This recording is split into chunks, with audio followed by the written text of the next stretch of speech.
ये बात आपकी जानकारी में होगी कि ओपी राजभर की पार्टी सुभासपा अब एनडीए का हिस्सा है और वो एनडीए का हिस्सा है उत्तर प्रदेश में। यहां ये भी चौंकाने वाली बात आपके लिए नहीं होगी कि ओपी राजभर जो है वो मंत्री हैं योगी सरकार में, लेकिन ये चौंकाने वाला जरूर है दोस्तों कि वो किस तरीके का रुख अपना रहे हैं भारतीय जनता पार्टी के खिलाफ। जिस पार्टी के साथ गठबंधन के साथी हैं वो, जिस पार्टी के साथ गठबंधन में मंत्री हैं वो उसी पार्टी को आंख दिखा रहे हैं। ना सिर्फ बिहार में बल्कि अब तो राजस्थान तक मामला पहुंच गया है। पूरी खबर क्या है बताऊंगी इस वीडियो में आपको, आखिर तक इस वीडियो को जरूर देखिएगा। नमस्कार, मेरा नाम है जयंती झा और आप देख रहे हैं न्यूज सर्कल। ओपी राजभर नाम सबने सुना है इनका, उत्तर प्रदेश की राजनीति में अक्सर चर्चा का विषय बने रहते हैं। कुछ समय पहले तक चर्चा में इसलिए रहते थे क्योंकि अपने बयान पर टिके नहीं रहते थे। एक तरफ कहते थे कि योगी आदित्यनाथ जो हैं वो सही तरीके से सरकार नहीं चला रहे हैं और फलाना फलाना शब्दों का इस्तेमाल करते हुए उनकी आलोचना करना जो है उसके लिए जाने जाते थे ओपी राजभर। बाद में जो पहले कहा उसी से पलट गए। पहले कहा कुछ भी हो जाएगा, भगवान उतर कर नीचे आ जाएंगे तो भी योगी आदित्यनाथ के साथ या भाजपा के साथ गठबंधन में साथी बनकर नहीं जाएंगे, सरकार नहीं बनाएंगे। लेकिन फिर पलट गए अपने बयान से और जाकर योगी आदित्यनाथ के साथ न सिर्फ सरकार बनाई बल्कि मंत्री भी बन गए उनकी सरकार में। अब ओपी राजभर के तेवर फिर से बदले बदले से नजर आ रहे हैं दोस्तों। इससे पहले हमने आपको ये बताया था कि ओपी राजभर का बिहार को लेकर क्या रुख है। एनडीए के साथ वो चुनाव लड़ना चाहते हैं, लेकिन ये भी कह चुके हैं कि अगर एनडीए ने टिकट नहीं दिया, एनडीए ने वो सीटें हमें नहीं दी जितनी सीटें हम चाहते हैं, तो फिर बिहार में बेशक अकेले चुनाव लड़ना पड़े लेकिन चुनाव लड़ेंगे। अब बिहार को लेकर तो उनके तेवर जो है काफी ज्यादा तल्ख नजर आ ही रहे थे, लेकिन यही तल्ख तेवर अब राजस्थान के लिए भी नजर आने लगे हैं। आपकी स्क्रीन पर इस समय मैं वो खबर दिखा रही हूं दोस्तों जिसके मुताबिक अब राजस्थान में भी पैर पसारने का काम कर रहे हैं पियर का चाचा। जहां राजस्थान में भी पैर पसारने का काम कर रहे हैं ओपी राजभर दोस्तों।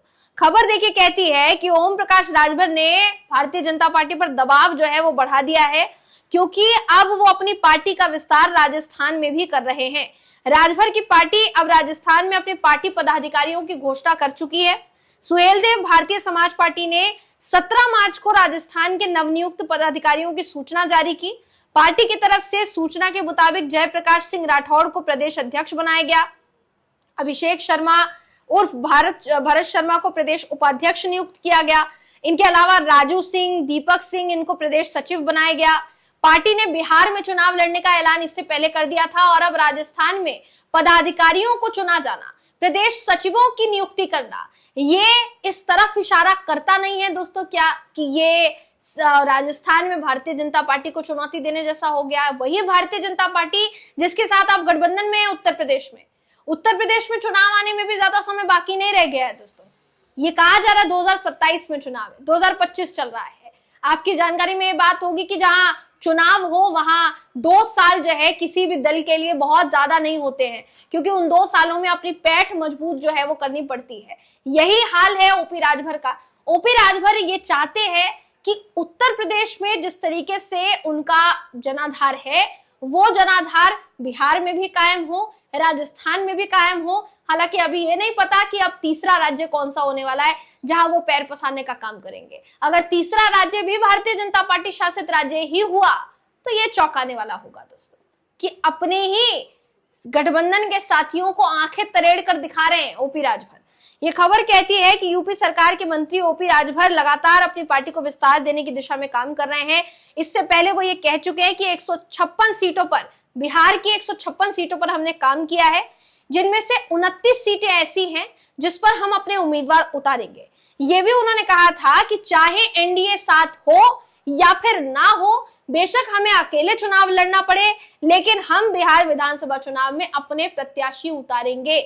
ये भारतीय जनता पार्टी के लिए बड़ा झटका इसलिए भी माना जा रहा है क्योंकि ऐसा नहीं है दोस्तों कि उत्तर प्रदेश में ओपी राजभर की पार्टी का जनाधार नहीं है, अच्छा खासा जनाधार है। शायद इसीलिए एनडीए ने ओपी राजभर के साथ गठबंधन जो है वो किया हुआ है।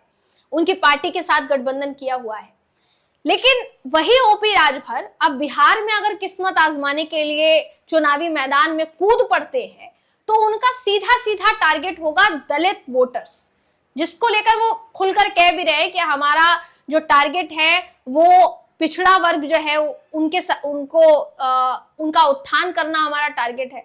तो ऐसे में उनको हमने केंद्रित किया है कि जितने भी दलित समाज के लोग हैं, पिछड़े वर्ग के लोग हैं, हमारा सीधा सीधा जो फोकस है उन्हीं समाज या उन्हीं वोट बैंक पर हमारा फोकस है। अब बिहार में अकेले चुनाव लड़ने की तो देखिए उन्होंने ऐलान कर दिया।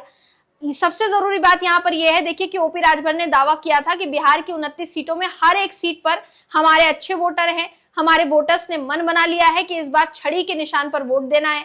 ओपी राजभर ने यह भी कहा था कि बिहार में हुए उपचुनाव में भी हमने लड़ने की तैयारी की थी, लेकिन बीजेपी केंद्रीय नेतृत्व ने हमें भरोसा दिलाया था। हालांकि उनका वादा अभी तक पूरा नहीं हो पाया, हम अभी तक इंतजार ही कर रहे हैं। ये साफ है कि हम बिहार में या तो एनडीए के साथ चुनाव लड़ेंगे, लेकिन अगर परिस्थिति बनी तो हम अकेले भी लड़ सकते हैं। राजभर ने यह भी कहा कि उत्तर प्रदेश 2026 पंचायत चुनाव सुहेल देव भारतीय समाज पार्टी अकेले अपने दम पर लड़ेगी। यानी आप ये समझने में आपको बिल्कुल भी परेशानी का सामना नहीं करना पड़ेगा दोस्तों कि ओपी राजभर के दिमाग में फिलहाल के लिए क्या चल रहा है।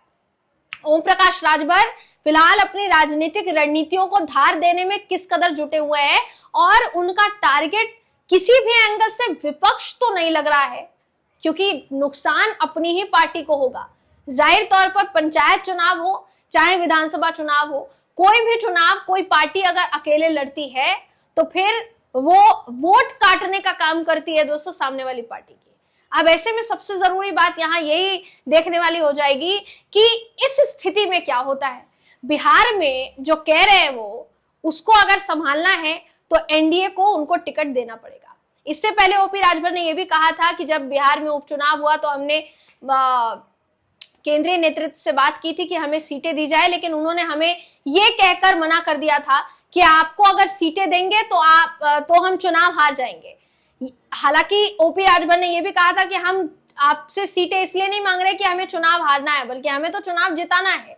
लेकिन कोई बात नहीं है, अगर बिहार में विधानसभा चुनाव होते हैं और हमें अकेले चुनाव लड़ना पड़ता है तो अपने बलबूते पर हम चुनाव लड़ेंगे। देखने वाली बात दोस्तों यहाँ पर ये हो जाएगी कि बिहार में अगर ऐसा होता है, साथ ही अगर राजस्थान में पैर पसारने की कोशिश ओपी राजभर कर रहे हैं, तो इसका कितना फायदा ओपी राजभर को होता है और कितना नुकसान भारतीय जनता पार्टी को होता है एज अ सहयोगी गठबंधन दल, देखने वाली बात होगी। आपकी इस पूरी खबर पर क्या राय है कमेंट करके जरूर बताइएगा। अगली वीडियो में आपसे फिर मुलाकात होगी, तब तक के लिए नमस्कार।